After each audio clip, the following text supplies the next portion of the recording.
এবার সালমান শাহ হত্যাকারীদের বিচার করার জন্য ঢাকার রাজধানীতে সকাল ৯টায় শত শত মানুষ আন্দোলন করতেছে।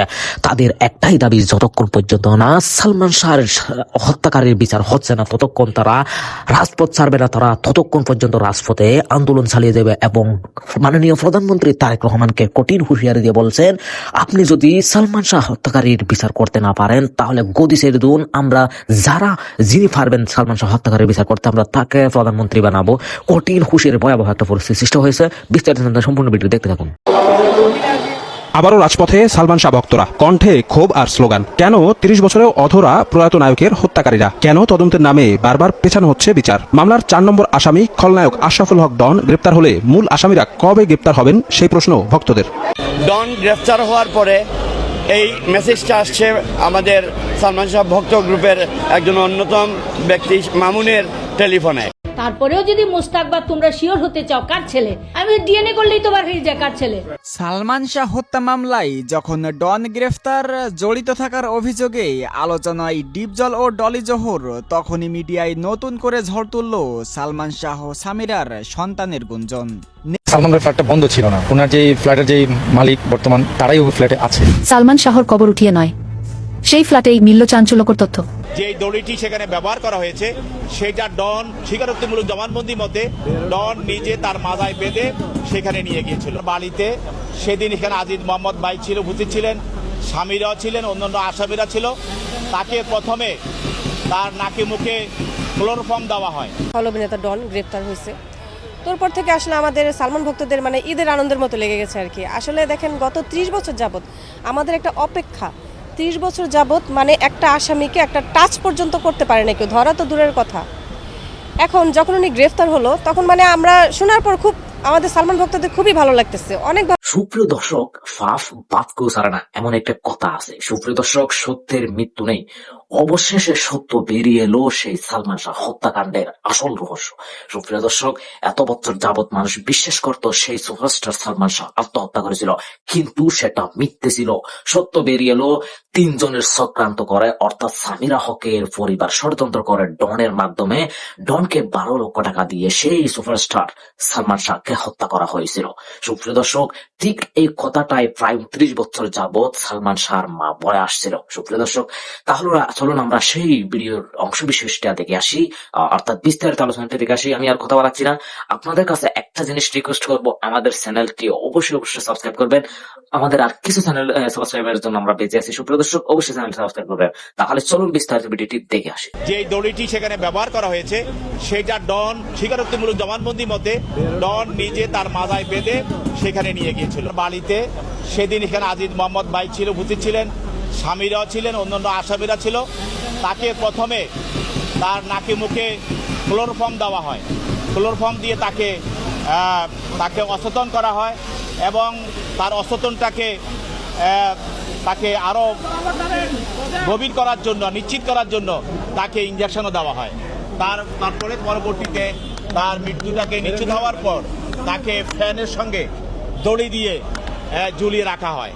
এবং এই যে তাকে ঝুলিয়ে রাখা হয়েছিল, যে দড়িটি সেখানে ব্যবহার করা হয়েছে সেটা ডন তার স্বীকারোক্তিমূলক জবানবন্দি মতে ডন নিজে তার মাথায় বেঁধে সেখানে নিয়ে গিয়েছিল। এই জবানবন্দির ভিত্তিতে পরবর্তীতে আদালত এই সালমান শাহের হত্যা মামলাটি বিজ্ঞ আদালতে থানায় গ্রহণ করে এবং সেই মামলার আসামি হিসাবে আজকে ডনকে গ্রেপ্তার করে বিজ্ঞ আদালতে উপস্থাপন করা হয়। তার পক্ষে কোনো আইনজীবী ছিল না এবং তার কোনো জামিনের প্রার্থনাও ছিল না। বিজ্ঞ আদালত এই তদন্তকারী কর্মকর্তার দরখাস্ত মতে এবং মামলার বিষয়বস্তু দেখে তাকে সিডব্লিউ মূলে জেল হাজতে প্রেরণ করে। অভিনেতা ডন গ্রেপ্তার হয়েছে, তারপর থেকে আসলে আমাদের সালমান ভক্তদের মানে ঈদের আনন্দের মতো লেগে গেছে আর কি। আসলে দেখেন, গত 30 বছর যাবত আমাদের একটা অপেক্ষা, 30 বছর যাবত মানে একটা আসামিকে একটা টাচ পর্যন্ত করতে পারে না কেউ, ধরা তো দূরের কথা। এখন যখন উনি গ্রেফতার হলো তখন মানে আমরা শোনার পর খুব আমাদের সালমান ভক্তদের খুবই ভালো লাগতেছে, অনেক ভালো লাগতেছে। কিন্তু মনের ভিতরে একটা শঙ্কা এটাও হইতেছে যে অ্যাকচুয়ালি কি আসলে ওনার বিচারটা হবে। এখনও তো ধরেন ওনাকে কোনো রিমান্ড থেকে শুরু করে কিছুই হয়নি, বরং ওনাকে আজকে আবার দেখলাম যে ওনার পক্ষে একজন আইনজীবী দাঁড়াইছে, আজকে তার জন্য জামিনের আবেদন করা হয়েছে। যদিও আদালতকে অসংখ্য ধন্যবাদ যে জামিন তারা দেয় নাই, তারপর দেখেন মাত্র 2-1 দিনের ব্যাপার, তা এই মুহূর্তে মানে ওনার রিমান্ড তো দূরের কথা, ওনাকে জামিনের একটা পায়তারা করতেছে উনি। তো আসামিদের হাত অনেক লম্বা।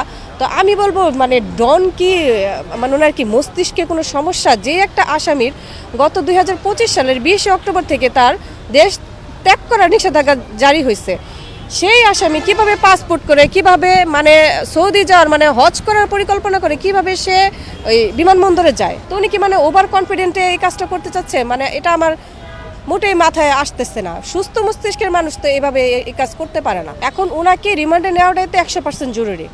ওই যে বলে যে মানে কান টানলে মাথা আসে, যেহেতু সামিরাকে 20 অক্টোবর থেকে পাওয়া যাচ্ছে না 2025 সাল থেকে, উনি আবার শুনছি নাকি বোরখা টোরখা পরে বাইরে বের, এটা বের হতেই পারে, যেহেতু উনি পাবলিকলি একটা ফেস যদি সামনে আসে, আমাদের সালমান ভক্তরা ওনাকে হ্যারাস করতে পারে ওনাকে। তো সেটা তো ঘটনা না। ঘটনা হচ্ছে যে ওনাকে যদি এখন রিমান্ডে দেওয়া হয় তাহলে কিন্তু একে একে প্রত্যেকটা আসামি বের হয়ে আসবে। মানে ওনার রিমান্ড এখন অত্যন্ত জরুরি, এবং সালমান ভক্তরা ওনার আমরা রিমান্ড দাবি করছি, এবং ওনার রিমান্ডের দাবিতে জামিন যাতে না মঞ্জুর করা হয় সেই জন্য আমরা কিন্তু অলরেডি একটা মানববন্ধনের আয়োজন করার পরিকল্পনা করেছি। তো আমাদের সমগ্র দেশবাসীর দাবি, ওনার জামিন মঞ্জুর করা যাবে না, ওনাকে অবশ্যই রিমান্ডে নিতে হবে। ওনাকে রিমান্ডে নিলেই এই সালমান হত্যার অর্ধেক রহস্য বের হয়ে আসবে। সে হচ্ছে একজন আসামি, 100% সালমান হত্যার সাথে জড়িত, 100% আসামি। সে চাইছিল যে দেশটা ত্যাগ করতে। ইমনের ছোট ভাই শাহরান বিল্টু দেখছে গলার মধ্যে একটা দাগ, বলছে ভাইয়া গলায় দাগ কেন? ইমন তখন প্রমিস করাইছে কাউকে বলিস না, আমি এমন এক ঘটনা দেখছি যার জন্য স্বামীরা চলে গেছে চিটাগাঙ্গে। কি ঘটনা? বলে অন্য লোকের সাথে স্বামীরাকে পাইছি। বিল্টু বারবার ছোট ভাই হয়ে বলছো ভাইয়া যে মহিলাকে তুমি অন্যের সাথে দেখছো তারা তুমি কেন আনতে যাইবা? তুই বুঝবি না, তুই বুঝবি না, তুই বুঝবি না। ভালোবাসা এমন এক জিনিস। যা আনতে গেছে। বিল্টু যখন ইমনকে নিয়ে চিটাগাং গেছে, ইমন মারা যাওয়ার 4-5 দিন আগে, যাই হোক ভাবিরে সেও বুঝাইছে। ডন এইখান থেকে কেন বলে যে সে সালমানের সাথে চিটাগাং গেছিল স্বামীরাকে আনতে? ডন তোর সাথে ছিল না, সাক্ষী তো বিল্টু আর ইমন ছিল। ডন এখানে কেমনে বলে আমি ভাবিকে আনতে গেছিলাম, এই না সেই না? ভাবির বিরুদ্ধে ডনের কোনো অভিযোগ নাই কেন? আর এই মিথ্যা কথা বলতেছে কেন? ডনের প্রসঙ্গে আসতেছে আমি পরে। আচ্ছা যাই হোক, বিল্টু যে উঠছে চিটাগাং ক্লাবে, বিল্টুর নামে রুম বুকিং এখনো আছে, আপনারা দেখতে পারবেন। সেই সময়ের রুম বুকিং এখনো লিস্টে আছে। সামিরা ওইখানে 2 বার গেছে, যে বিল্টুর সাথে দেখাও করছে, করে একসাথে সামিরা বিল্টু ইমন একসাথে আসছে। ওই সময় সামিরার বাড়িতে ডলিকে দেখছে বিল্টু। ডলি ছিল সালমান শাহর বাড়িতে কাজের মহিলা। ডলি ওইখানে সালমান শাহর শ্বশুর বাড়িতে কি করে? সালমান শাহ মারা যাওয়ার আগের দিন ডলি হুট করে কেন চলে আসে? সেই সময় সালমান শাহ বাড়িতে ছিল শুধু মনোয়ারা আর আবুল, আর কেউ ছিল না। ডলি কেন চলে আসলো আগের দিন রাত্রে? বিষয়টা মনোয়ারা আবুলকে কভার দেওয়ার জন্য, ঠিক বলছি কিনা? সে কেন হঠাৎ করে চলে আসলো? আচ্ছা, সালমান শাহকে হাসপাতালে নেওয়ার পরে হঠাৎ বিল্টুর মনে হইল ভাবিকে নিয়ে আসি। বিল্টু তার বন্ধু, নাম উল্লেখ করছি না, তাকে নিয়ে দৌড়ে আসছে স্কার্টন প্লাজায়। আসার পরে সামিরাকে পাইছে, ঘরে গুছগাছ করতেছে।